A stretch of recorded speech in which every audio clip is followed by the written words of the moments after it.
Hello and welcome to 3.0 TV. I am Vishakha Thakur. Metaverse will usher in a new era of digital connectivity, virtual reality experiences and e-commerce. Tech companies are betting big on it. So the Metaverse opens up transformative opportunities. But there are challenges to overcome before Metaverse can achieve a widespread, basically global adoption. So to discuss these challenges and other aspects of Metaverse, we have invited Chief Metaverse Officer, Mr. Navin Manaswi, who is the founder and CEO of WoWExp, India's first Metaverse company. He is an author and a data scientist too. So welcome to 3.0 TV, sir. Thank you a lot, Vishaka. Thank you for having me on this platform. It's a pleasure to have you, sir. So, Metaverse is the next generation of web, and big companies like Meta, Apple, they all are kind of in a race to conquer Metaverse. But Elon Musk, the CEO of Tesla and SpaceX, has stated that a Metaverse is, more of a marketing gimmick than a practical notion. And in the long term, a sophisticated Neuralink could put you fully into virtual reality. What are your views on the same? Okay, great question. I think Elon Musk has on view. He acquired a company called Neuralink. So that company is focusing on the brain-computer interface. So his idea is quite advanced. He say that people will implant one surgical kind of chip in the brain to have the better experience and all. So that I think he is far ahead. He is far ahead. He's thinking about 2040, I guess, and that's why he's trying to overlook the metaverse evolution right now. He's thinking that rather than wearing the devices all around your eyes, people will try to have a chip in the brain, and that brain will give you the feeling of some experiences. So I think he's quite futuristic, but he is underestimating the power of metaverse that is coming up to the help of Meta, Microsoft, many other companies on this planet. So, all you want to say is that he's undermining the metaverse, Yeah, basically. I think he undermining because I think he's thinking about next phase, that is the brain-computer interface. So I think eventually metaverse will try to go into the mode of brain-computer interface. You can have something chip in your brain, and that will make you realize that you are in a showroom or mall, also event and all. So he is thinking one step ahead, I guess. But I think people will not try to adopt the chip in the brain because that has a lot of implications eventually, and I think it will take another decade to really accept any kind of chip in the brain.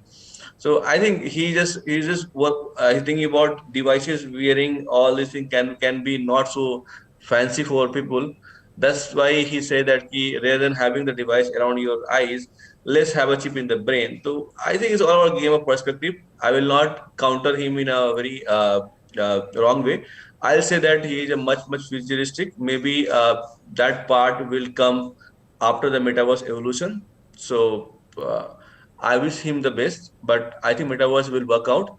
People want a better experience than the typical Web 2 experience. People will try to have a better 3D experience of the malls, events, all those classrooms, interactions, playing together in a game and all. They would like to have all those experiences. That is going to happen anyway. And maybe So, eventually, rather than having devices, you can have the brain chip in that game. That is will happen maybe after the metaverse evolutions, and that is what I think Mark Zuckerberg is pointing at. exactly. So, Mark Zuckerberg, he's trying his best to make his platform the best. And if we talk about Meta, so Vitalik Buterin says that Mark Zuckerberg's Metaverse project will fail.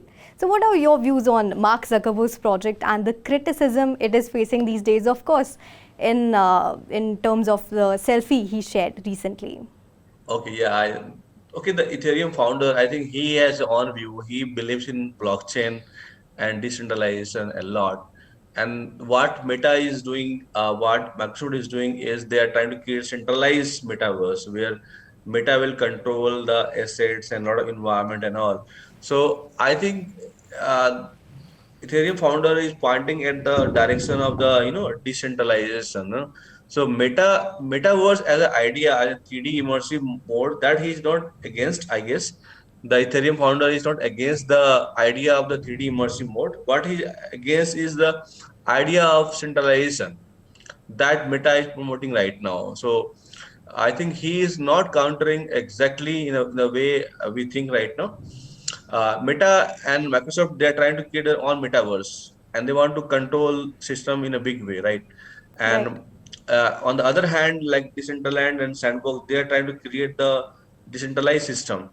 So that can be supported by the Ethereum founder, obviously, because that is more about decentralized style and all. But in that way, saying that if you compare Meta and Microsoft with and compare with this with the Sandbox and Decentraland, he is supporting the Sandbox and Decentraland because they are focusing on the decentralized way of handling stuff. You can on, I can on the goods, and we can really exchange the goods and all these things virtually in decentralized way, and the Meta is trying to create their own central game, own central control. They will only allow you to buy, sell. So they want to become central force in the game. At that aspect, he is challenging the Meta, and he's not wrong. He's saying that keyword Meta is trying to project key VR origin workrooms where he can control the system. He's trying to challenge the all the centralized system of the Meta. Is challenging that. He's saying that I think decentralization is the way forward, and but in terms of the 3D immersive way, I don't think he denies the fact. He is accepting that. Only from the angle of decentralization, he is challenging the Meta. Right. So as you spoke about decentralization and the other metaverse platforms like Sandbox, so how do you think blockchain, cryptocurrencies and NFTs will kind of shape the metaverse in future? Okay, great question. See, eventually we will stay in metaverse. We can have a 3D villas, houses. We can go to the offices. We can go to club, gyms, and all. Eventually, the way we live in city right now, we can live in a metaverse city also for some hours every day. So we can have all those experiences. So eventually, we want to buy tables, chairs, our own sofa, our own thing, and all. So we'll try to have all these things. That will be done through the decentralized way. People can, I can make some furniture, I can sell to you. Okay, so the idea of this is, once we start spending time in the metaverse, we start owning some stuff, we start buying, selling the stuff and all. That time blockchain, smart contract can play a very big role. And eventually after that, the cryptocurrency can play the role where you can attach the cryptocurrency in this smart contract. So I think it will go phase by, I feel personally. No matter what, first metaverse will really happen. People will accept in a good way, and then the smart contract blockchain will take place to really manage, buy and sell transparently, all this all asset and all. And then after that, they will option of the fiat currency and the cryptocurrency. So people will try to move in a both way, fiat as well as the cryptocurrencies, and both will flourish eventually. True.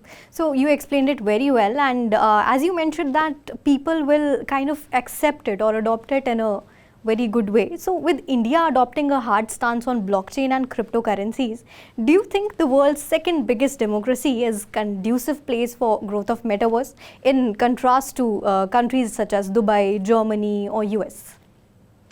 Yeah, good question. See, there are two things. Cryptocurrency, like all this Bitcoin, Ethercoin, and other coins, and that is one part. The government has not decided on all those coins, and they are not so much aggressive on that. That is true. Dubai and other country are aggressive on that. That is fact. Okay. With regard to blockchain, our government is not so against about that, or neither against nor favoring that part. So blockchain will flourish anywhere in India. Smart contract will flourish in India anyway. So metaverse also is not, India is not against the metaverse at all. India is not against the 3D immersive experience and all. Only part that it is clear that India is not accepting the crypto coins. Okay, India is not aggressive about crypto coins. Dubai is taking it seriously. But with regard to blockchain and the metaverse, like 3D experiences, I think government is our supporting in a way, not too much, but supporting in a way. They are supporting the company. Company can do the business, run the business and all. But yeah, in terms of the funding and all, Dubai is funding everything. Dubai government is funding everything in a one go. India is not funding, but India is supporting them, except cryptocurrency. True. So, since you mentioned about the Dubai government and the funding process, so Dubai is kind of in a race to become the center of or the hub of metaverse, with a country having its own metaverse strategy going on. So, where do you see Dubai in the next 5 years in terms of metaverse, of course? Yeah, great. So Dubai vision is awesome, really impressive. Now the government is really started working in this direction. Now next couple of years, we have to see how government is really taking the help of tech companies. They have vision in their mind, they have business plan in their mind. That's for sure. Now the idea of only implementations. So how much they support tech company to come and start business in Dubai, how much they fund those tech company, how much they support in terms of tax and everything else. So based on lot of initiatives in terms of implementations, Dubai will flourish.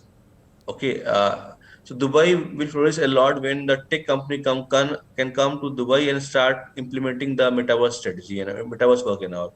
So I think there are many things which are to be answered by government of Dubai. Dubai business plan is there, Dubai vision is there, but I think in terms of tech implementations, Dubai government is still not that much ahead in terms of getting the tech company in Dubai and implementing it. So I hope that government will really try to give a lot of incentive to tech company like us and help us to start big in Dubai and Abu Dhabi, and India should try to learn from Dubai in this way. In next 5 years, Dubai can reach as the metaverse hub of the world if they really get those tech company in the system. So if not first company in the world, maybe the in top 10 they must be there. So Dubai UAE company, UAE country can be in top 10 country in the world in terms of metaverse hub. I can see right now, uh, top 10, top 5, top 3 based on their implementations. But they must be in the top 10 in any way. So, since you mentioned about your company also, so you claim that WoWExp is India's first metaverse. Can you share details on user base, projects, and maybe other commercial data on your project, including the investments and tie-ups? Okay, great. WoWXP has built India's first metaverse product. So we are not typical service company, the way many Indian company do in the market. We built India's first metaverse meeting platform where people can meet together, work together in office environment. They can use the whiteboard. They can use the slideshow. They can have a 3D content showing in the boardroom also. They can we have boardroom meeting as well. So we have built India's first meeting platform in VR in immersive mode. We have built India's first VR city, Metaverse city, where you can have complete towers, showrooms, events, and all. Not cartoonish way of Decentraland and the Sandbox. It's an actual realistic experience of the city, but you have to wear the VR device. So this we have built India's first VR city and the VR uh, meeting platforms. In terms of user, since India doesn't have much of VR users in India, we don't have much user unlike US and all. India doesn't have the 1 lakh or 10 lakh users of the VR devices. So that's why we don't have that kind of system. But we are the company that launched this kind of cities and the platform. We have onboarded a lot of big companies, largest company of India in the systems. We are having the presence in the market in the big companies in terms of all the metaverse product and all. We are not in the web version of the game which Meta Sandbox and Decentraland are doing right now. They have some customer base. They have some kind of people who coming on a laptop, on a browser and all. We are into the typical VR setup. We are the first because we have built the first city, first product in terms of Web meeting and based. all. So I think not user base is the number two in terms of tie-up. We have done tie-up with a lot of big companies. We have got some investment from a lot of HNIs, a lot of good investors, I can say. We are about to raise some good fund in just next 2 months. We are almost signing now. Uh, so yeah, that's the status of the company right now. So, I saw one LinkedIn post of yours. Are you planning to write a book on metaverse? Oh my God, it's a secret. I think I don't want to reveal the secret. Yes, it's a secret. Okay. Since I am in love with metaverse and I think people are curious about metaverse, I thought why not express myself in the book, you know. So I was thinking about which kind of thing can excite people. So I thought maybe it maybe how city so how the world would be in world would be in coming time, like society would be in metaverse, how industry would be metaverse in metaverse era and all, how the metaverse applications can be used in the market and all. So I was thinking about taking the opinions from the public, which kind of topic they want to read about metaverse, and based on that feedback, I would start writing the book. You got that? I think you got the idea. So hopefully, Definitely. I will launch the book within 6 months or 9 months and put in the public domain. So best wishes to you. Thank you. So there are Thank several you a lot. challenges which comes along. According to Intel, developing metaverse at scale and making it accessible to billions of people in real time will necessitate a thousand-fold boost in computational efficiency over what we have now. So when and how do you think will we achieve this scale, and what are going to be the challenges? I think there are a lot of things I can say.